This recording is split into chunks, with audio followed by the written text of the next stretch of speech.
Rebonjour à tous et ravi de vous retrouver pour ce plateau spécial. Nous sommes sur l'ensemble du réseau synchronisé de la RTS. Le prétexte, vous savez, le chef de l'État va d'un moment à l'autre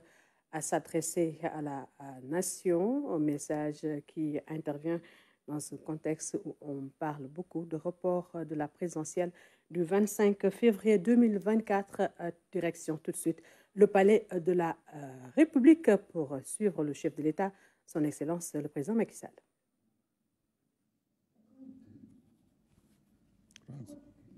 On y va, Rafi.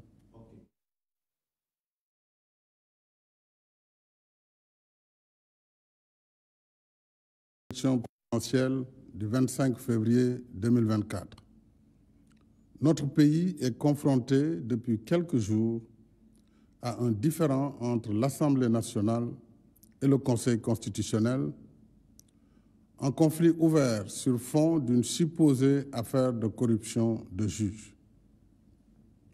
Ainsi, l'Assemblée, se fondant sur ses prérogatives, a décidé, résolution en date du 31 janvier 2024, de mettre en place une commission d'enquête parlementaire pour éclairer sur le processus de vérification des candidatures et sur tout autre fait se rapportant à l'élection. Dans son communiqué du 29 janvier 2024, signé par tous ses membres, le Conseil constitutionnel a réfuté les allégations portées contre lui tout en prenant la mesure de la gravité des accusations et en tenant à ce que toute la lumière soit faite dans le respect des procédures constitutionnelles et légales régissant les relations entre les institutions, notamment la séparation des pouvoirs et le statut de ses membres. À cette situation suffisamment grave et confuse est venue s'ajouter la polémique sur une candidature ou une candidate dont la binationalité a été découverte après la publication de la liste définitive des candidats par le Conseil constitutionnel, ce qui constitue une violation de l'article 28 de la Constitution, qui dispose que tout candidat à la présidence de la République doit être exclusivement de nationalité sénégalaise. Ces conditions troubles pourraient gravement nuire à la crédibilité du scrutin en installant les germes d'un contentieux pré- et post-électoral. Alors qu'il porte encore les stigmates des violences de mars 2021 et de juin 2023, notre pays ne peut se permettre une nouvelle crise. J'ajoute qu'en ma qualité de président de la République, garant du fonctionnement régulier des institutions et respectueux de la séparation des pouvoirs, je ne saurais intervenir dans le conflit opposant le pouvoir législatif et le... Devant cette situation, l'Assemblée nationale, agissant en vertu de ses prérogatives, m'a signé pour avis,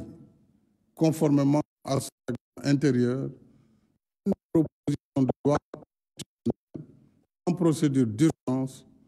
portant aux dispositions de l'article 31 de la Constitution. J'ai pris acte de cette saisie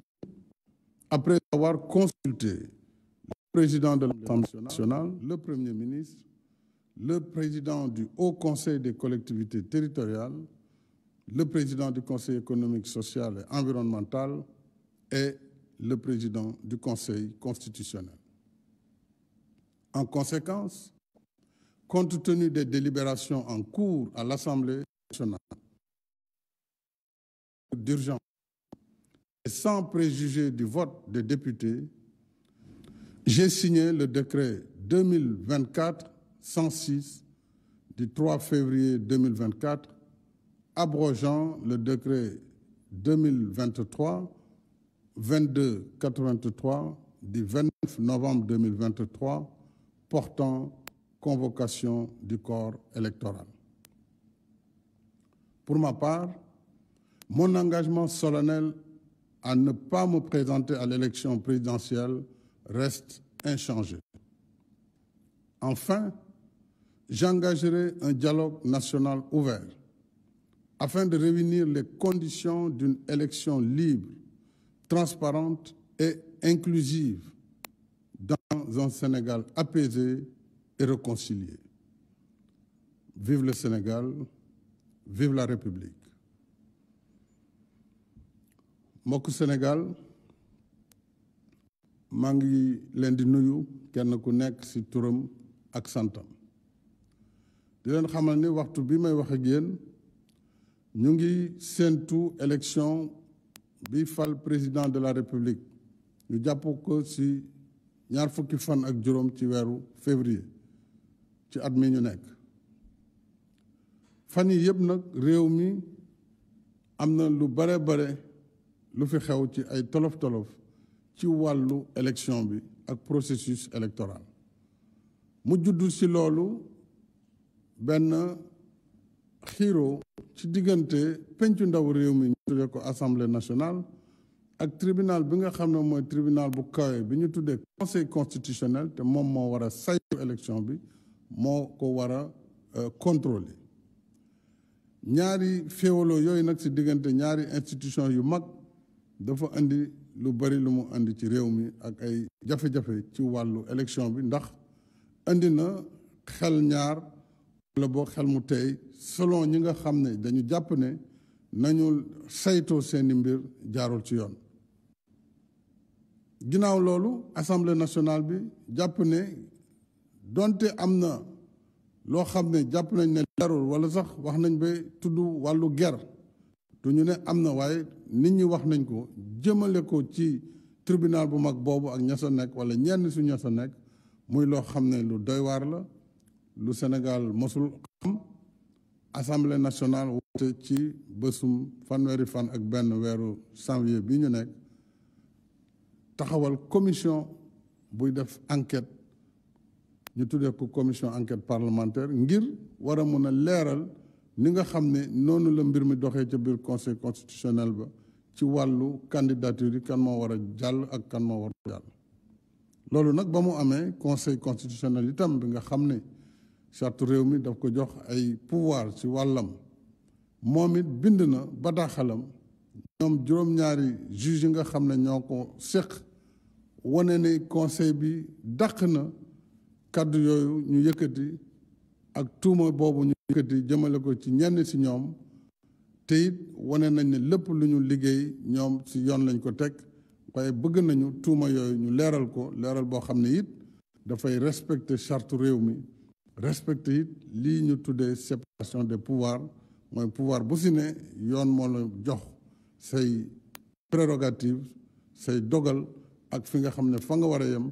waaye keneen tam mën a ñëw dugg ci loolu nag bi mu amee te lépp jëm ci élection bi mu am leneen lu ci yokk depuis barki démb lu ñëw gën a teeyal xel yi muy ñu gis ne candidat kat si ñu jàppoon ne ñoom ñoo war a dem ci jongante bi am na ci koo xam ne ndekete yow moom am na beneen nationalité kon li constitution bi wax ne képp kuy wut réew mi waroo am beneen nationalité bu dul bu Sénégal gis nañ ne kon loolu tam nërmeelu na ci cas bi nga xam ne moom la ñu gis barki démb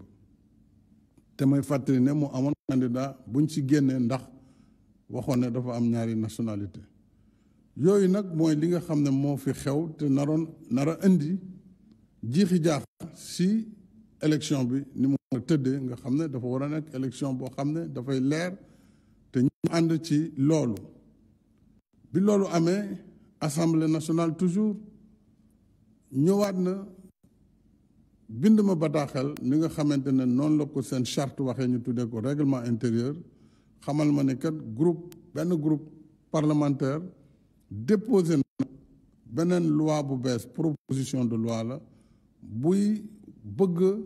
soppi benn article bi nga xam ne mu ngi jëm ci wàllu date élection ñoom assemblée nag bu ñu amee sañ-sañ boobu tam faaw ñu laaj jël bataaxal yëgal président la fay xew bi ma jotee bataaxal bi dajale naa consultation seet président assemblée nationale ñëw na seet si moom ma waxtaan ci ak moom waxtaan ci ak premier ministre waxtaan ci ak présidente bu haut conseil bu collectivité territoriale waxtaan ci ak président bu conseil économique social et environnemental waxtaan ci ak président bu conseil constitutionnel ndax booy xool ginnaaw cour suprême muy tribunal ñooñu ñooy constitution ñooñu ñooy institution yi nekk ci biir réew mi ginnaaw ba ma waxtaanee ak ñoom nag wax naa assemblée ne dégg naa li ngeen wax jot naa seen bataaxal kon seen liggéey mën ngeen ko continuer ginnaaw nag ñoom assemblée ñu ngi toog jamono ji di saytu ak dugg ci procédure jël naa décret bi nga xam ne moom mooy ajandi décret bi woote woon ne élection bi le 25 la doon décret boobu jël nañ ko tey mu nekk décret bu ñu signé tey ji ci bés bi ngir ajandi ba xam assemblée nationale lan moo fay génnee ginnaaw bu ñu paree seen liggéey li ma ci bëgg a yokk nag mooy mbir mi nekkuloon lu ñu sóoraale newuloon li ñuy xaar waaye may feddali kàddu ya ma yëkkati woon fii ci seen kanam ci ñetti fan ci weeru juillet at mi ñu génn daaw di xamal leen ne élection bii di ñëw fas yéene wu ma nekk ci candidat loolu dama koy biralaat tey ji te ci gën a taxaw bu loolu weesoo it wala di xamal ne dinaa ubbi jaar bu bees boo xam ne bu lu dul yàgg ngir réew mi ginnaaw jafe-jafe yi ñu dund at yi ñu fexe ba dajale réew mi ci jëm ci élection boo xam ne bu leer lay doon élection boo xam ne tam dinañ ko ubbi ba du am benn xàjjale dinañu waxtaan ci kujje politique bi ba nga xam ne tam lépp li ñu war a wut ngir nu ñuy séparer candidats yi nekk loo xam ne ñëpp dinañ ci ànd loolu dina permettre itam réew mi ñu apaiser ko maanaam indiwaat fi jàmm ju gën a yaatu ba lépp luy jafe-jafe lu jëm ci wàllu jàmm ak ci wàllu ay jafe-jafe ñu dindi ko te lu dialogue bi moo koy def kon loolu waa bëggoon itam xamal leen ne dinaa ko tolli fan yi di ñëw ndax lépp lu ma yitte rek mooy Sénégal nekk ci jàmm nekk ci sutura ngir suñu réew mën a jëm kanam maa ngi sant ñëpp di gërëm ñëpp wasalaam.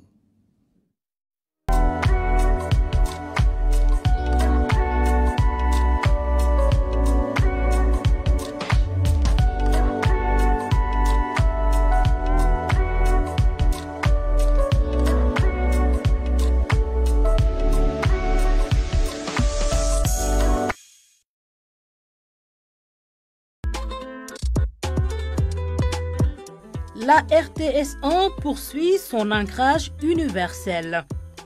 La télévision nationale du Sénégal vous est accessible sur le satellite Eutelsat 9B si vous êtes en Europe, au Moyen-Orient ou en Afrique du Nord. Suivez ces paramètres de réception pour vous connecter.